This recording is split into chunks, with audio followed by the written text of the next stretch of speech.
حیران رہ جائیں گے کہ کس طرح مسلمانوں کو بدنام کیا گیا ہے۔ ڈاکٹر ذاکر نائک نے اس لیکچر میں مختلف لوگوں کی طرف اشارہ کیا جو کہ سب سے بڑے ٹیررسٹ تھے، مطلب اب ٹاپ 10 کہہ لے دنیا کی تاریخ میں، جنہوں نے سب سے زیادہ قتل عام کیا تھا، اور وہ ان میں سے کوئی بھی مسلمان نہیں تھا۔ اگر آپ لوگ خود دیکھیں، ہٹلر نے لاکھوں یہودیوں کو قتل کیا، لیکن کوئی بھی اس کو ٹیررسٹ نہیں کہتا۔ ٹیررسٹ ایک لفظ جو ہے وہ رکھا گیا ہے مخصوص مسلمانوں کے لیے۔ اگر کوئی مسلمان کسی آدمی کو تپڑ بھی دیتا ہے تو اس کو کہتے ہیں ٹیررسٹ، اور اگر دوسری طرف اگر کسی دوسرے مذہب کا آدمی سینکڑوں لوگوں کو قتل کرتا ہے تو میڈیا اس کو ٹیررسٹ نہیں کہتی۔ وجہ کیا ہے؟ اس کی پیچھے وجہ کیا ہو سکتی ہے کہ اس کو ٹیررسٹ کیوں نہیں کہا جاتا؟ اگر آپ لوگ دیکھیں تو کچھ سال پہلے نیوزی لینڈ میں ایک آدمی مسجد میں گھس کر سینکڑوں مسلمانوں کو قتل کرتا ہے دن دہاڑے، اور اس کی ویڈیو بھی بناتا ہے اور اس کو خوب میڈیا پر شیئر بھی کرتا ہے، لیکن اس کے باوجود بھی اس کو ٹیررسٹ نہیں کہا جاتا۔ آج جتنے بھی نیوز چینل اور وہ دیکھیں گے تو اس کو ٹیررسٹ نہیں کہتے وہ لوگ۔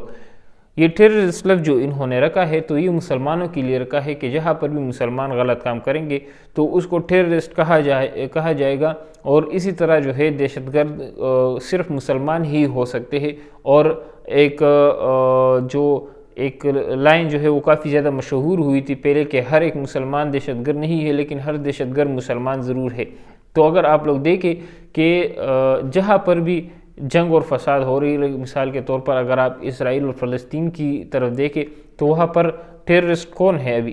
جو اسرائیل جس نے اسپتالوں کو پر بمباری کی اور اسکولوں پر کی اور ہزاروں بچوں کو جو ہے وہ مارا، تو اس کو کوئی بھی ٹیررسٹ نہیں کہتے، اور نہ ہی میڈیا میں آج تک ہم نے دیکھا ہے کہ مثال کے طور پر اسرائیلی ٹیررسٹ اور اس طرح کا کچھ انہوں نے کہا ہو۔ تو یہ جو چیز ہے یہ مسلمانوں کی طرف خاص کیا گیا ہے، اور اس چیز کو ہمیں سب سے زیادہ جو ہے وہ ڈیفینڈ کرنا چاہیے۔ دوسری بات یہ کہ جہاد کو بدنام کیا گیا ہے بہت ہی اعلیٰ پیمانے پر، یہاں تک کہ اس طرف اس کو بدنام کیا گیا ہے کہ ہمارے مسلمان بھی اس کو غلط سمجھتے ہیں اور اس کو اچھی نظر سے نہیں دیکھتے۔ اگر آپ کسی مسلمان کو کہے کہ آپ جہاد کریں گے تو وہ کہے گا کہ نہیں یار میں جہاد کیوں کروں گا، میں تو جہادی نہیں ہوں، میں تو ایک امن پسند ہوں، اور ایک غلط طریقے سے جو ہے اس کو بیان کیا گیا ہے۔ تو یہ بات بھی ناظرین آپ کو ذہن میں رکھنی چاہیے کہ جہاد اسلام میں ایک فرض رکن ہے، اور اس کو مسلمانوں پر فرض کیا گیا ہے۔ اور جہاد ہر ایک قسم کا جہاد، اگر آپ وہ اپنے نفس کے خلاف کرتے ہو، اگر آپ گناہوں کے خلاف کرتے ہو، اگر آپ کسی غلط گناہ میں مبتلا ہو اور اس چیز سے جو ہے آپ جدوجہد کرتے ہو کہ میں اس گناہ کو آج کے بعد نہیں کروں گا، تو یہ بھی جہاد ہے۔ اور اس کے علاوہ ایک جو جہاد ہے وہ قتال فی سبیل اللہ ہے، اللہ کی راہ میں جو ہے وہ جہاد کرنا اور جنگ کرنا، اور اللہ کے لیے اپنے آپ کو قربان کرنا اللہ کی راہ میں، یہ بھی جہاد ہے، اور یہ بھی اسلام کے رکن میں سے ایک ہے، 5 ارکان میں سے ایک ہے۔ تو اس کو ہمیں ماننا چاہیے، اور جہاد تب ہی ایک انسان پر فرض ہوتی ہے جب آپ پر کوئی دوسرا حملہ کرتا ہے، کوئی غیر مسلم جو ہے وہ کوئی غیر مسلم ملک آپ پر حملہ کرتا ہے تو آپ پر یہ فرض ہو جاتا ہے۔ اگر گھر میں 5 بھائی ہو اور 5 میں 4 چلے جائے اس جہاد میں اور ایک نہ جائے تو اس کو بھی جو ہے پورا کا پورا گناہ ملتا ہے، اس پر بھی فرض ہوتا ہے کہ وہ بھی نکلے اور وہ بھی جہاد کرے۔ تو یہ جہاد بھی اسلام میں فرض کیا گیا ہے، اور اس کو ہمیں ماننا چاہیے، کیونکہ یہ ایک طرح کا سیلف ڈیفینس بھی ہے۔ اگر آپ پر کوئی حملہ کرتا ہے اور آپ پر چاقو سے وار کر رہا ہوتا ہے اور آپ کہتے ہو کہ نہیں یار مجھے تو یہ نہیں کرنا چاہیے اور میں تو جہاد نہیں کر سکتا، تو آپ پورے کے پورے ایک بیوقوف انسان اس وقت ہوں گے۔ اس طرح کا کوئی بھی مذہب نہیں ہے دنیا میں کہ جس میں یہ لکھا ہو کہ اگر آپ کو کوئی قتل کر رہا ہو تو آپ اس کو کچھ مت کہو کیونکہ یہ برا ہے۔ کسی بھی قانون میں یہ چیز نہیں ہے کہ اگر آپ پر کوئی قاتلانہ حملہ کر رہا ہے تو آپ اس کو جو ہے جواب میں خود کو بچاؤ مت یا اس کو مارو مت، آپ اپنا ڈیفینس کر سکتے ہیں۔ تو یہی چیز جہاد اس کو کہتے ہیں اسلام میں۔ اگر آپ پر کوئی کسی ملک نے حملہ کیا ہے اور آپ اپنا ڈیفینس نہیں کرتے تو یہ تو ایک طرح کی خودکشی بن جاتی ہے، اور اسلام میں آپ پر فرض ہے کہ آپ اپنے آپ کی حفاظت کرو اور ان کو جو آپ کو قتل کرنا چاہتے ہیں ان کو آپ قتل کرو۔ تو اس میں برا میں سمجھتا ہوں کوئی بھی چیز نہیں ہے، اور ہم سب کو جو ہے وہ جہاد کا شوق رکھنا چاہیے اور جہاد کرنا چاہیے۔ اگر آپ لوگ دیکھیں تو آج کل جو ہے ہماری پوری مسلم امت کو جو ہے ٹکڑوں میں بانٹا گیا ہے ملکوں کی شکل میں. یہ ترکی ہے، یہ پاکستان ہے، یہ ایران ہے، یہ جو ہے انڈیا ہے، یہ ملیشیا ہے، یہ سارے یہ سعودی عرب، یہ دبئی، ان سب کو تقسیم کیا گیا ہے. حالانکہ آج سے 100-150 سال پہلے یہ چیزیں نہیں تھی. پوری کی پوری ایک اسلامی خلافت ہوا کرتی تھی. تو اگر سعودی عرب میں کوئی غیر مسلم حملہ کرتا ہے تو پوری اسلامی جو ریاست تھی ان پر جہاد فرض ہو جایا کرتا تھا، کیونکہ وہ آپ کے مسلمان بھائی ہے اور ان کی حفاظت آپ پر فرض ہے. تو اسی طرح آج بھی یہ بارڈر جو ہے ان کو اپنے ذہن میں اگر آپ اس کو نہ رکھیں، جہاں پر بھی مسلمانوں پر ظلم ہوتا ہے تو آپ پر جہاد فرض ہوتا ہے کہ آپ اپنے بھائیوں کی حفاظت کریں اور ان کی مدد کریں. باقی لیکچر تو کافی زیادہ لمبا تھا اور اس میں بہت سے ایسے پوائنٹ تھے جو مجھے کافی زیادہ پسند آئے. ڈاکٹر ذاکر نائک نے کس طرح جو ہے شروع میں اس میڈیا کو ایکسپوز کیا ایک چھوٹے سے لیکچر میں، اور اس میں انہوں نے یہ بھی کہا کہ کس طرح میڈیا جو ہے جس کو غلط دکھاتا ہے ضروری نہیں ہے کہ وہ غلط ہو. انہوں نے نیلسن منڈیلا کا مثال بھی دیا کہ ان کو جو ہے 20 سال جو ہے وہ قید میں رکھا گیا کیونکہ ان کو دہشت گرد کہتے تھے، ان کو کہتے تھے کہ یہ شر پسند ہے. اور پھر اس کے بعد 20 سال بعد جب وہ باہر آتا ہے تو اس کو نوبل پرائز فار پیس کا ایوارڈ بھی دیا جاتا ہے. تو یہ انسان کا ذہن نہیں مانتا کہ ایک بندہ جو ہے 20 سال تک اس وجہ سے جیل میں تھا کیونکہ اس کو دہشت گرد کہہ رہے تھے امریکن، اور پھر اس کے بعد جو ہے اس کو ایوارڈ بھی دیتے ہیں. تو ہمیں میڈیا پر کبھی بھی کسی چیز کو دیکھ کر میڈیا پر کبھی بھی اس کے بارے میں فیصلہ نہیں کرنا چاہیے. یہاں تک کہ جب ڈاکٹر ذاکر نائک سے یہ پوچھا گیا کہ اسامہ بن لادن کیسا آدمی ہے اور اس نے جو کیا وہ ٹھیک ہے یا نہیں، تو اس کے جواب میں بھی ڈاکٹر ذاکر نائک نے یہی جواب دیا تھا کہ کسی بھی انسان کو میڈیا کے ذریعے دیکھ کر اس کے بارے میں فیصلہ نہیں کرنا چاہیے، کیونکہ اگر آپ لوگ میڈیا کو دیکھیں گے تو بہت سی غلط فہمیاں آپ کو ہو سکتی ہے اور بہت سی صحیح چیزوں کو آپ غلط کہیں گے اور بہت سے غلط چیزوں کو آپ صحیح کہیں گے. تو ڈاکٹر ذاکر نائک نے صاف طور پر کہا کہ میں جب تک خود اس سے نہیں ملتا، خود اس کو نہیں دیکھتا، کسی بھی انسان کے بارے میں اس طرح کے سٹیٹمنٹ نہیں دیکھ سکتا. حالانکہ جو انڈیا کے صدر بش ہے ان کے بارے میں سٹیٹمنٹ دے سکتا ہوں کیونکہ ان کو میں نے اپنی آنکھوں سے دیکھا ہے کہ انہوں نے فورسز بھیجے افغانستان میں اور لاکھوں مسلمانوں کو جو ہے وہ شہید کیا. تو وہ سب سے بڑا دہشت گرد ہے، یہ میں کہہ سکتا ہوں. اس کے علاوہ بھی بہت سے پوائنٹ ڈاکٹر ذاکر نائک نے اس بارے میں بیان کیے ہیں. اسی لیکچر سے ملتا جلتا اگر آپ وہ لیکچر سنیں گے ڈاکٹر ذاکر نائک کے چینل پر اپلوڈ پڑا ہوا ہے، کیا آتنکواد مسلمانوں کی وراثت ہے، تو انشاءاللہ امید کرتا ہوں کہ آپ سب لوگوں کے ذہن بالکل کلیئر ہو جائیں گے. اور اس طرح کے جتنے بھی لیکچر آپ کو دیکھنے کو ملتے ہیں، سننے کو ملتے ہیں، یقین کوشش یہ کیا کرے کہ اس طرح کے لیکچر کو زیادہ سے زیادہ شیئر کرے اور دوسرے پلیٹ فارم پر شیئر کرے. اگر آپ یوٹیوب پر اس کو دیکھتے ہو تو آپ فیس بک، ٹک ٹاک، انسٹاگرام پر شیئر کیا کرو. اگر آپ فیس بک پر دیکھتے ہو تو اس کو یوٹیوب اور واٹس ایپ اور ان چیزوں میں شیئر کیا کرو کیونکہ اس کی کافی زیادہ ضرورت ہے آج کے زمانے میں. باقی اس ویڈیو کے بارے میں آپ لوگوں کی کیا رائے ہے؟ اپنی رائے بھی آپ لوگ ہمارے ساتھ کمنٹ سیکشن میں شیئر کر سکتے ہو. مزید اس طرح کی ویڈیوز کے لیے ہمارے چینل کو ضرور سبسکرائب کریں. السلام علیکم ورحمۃ اللہ وبرکاتہ.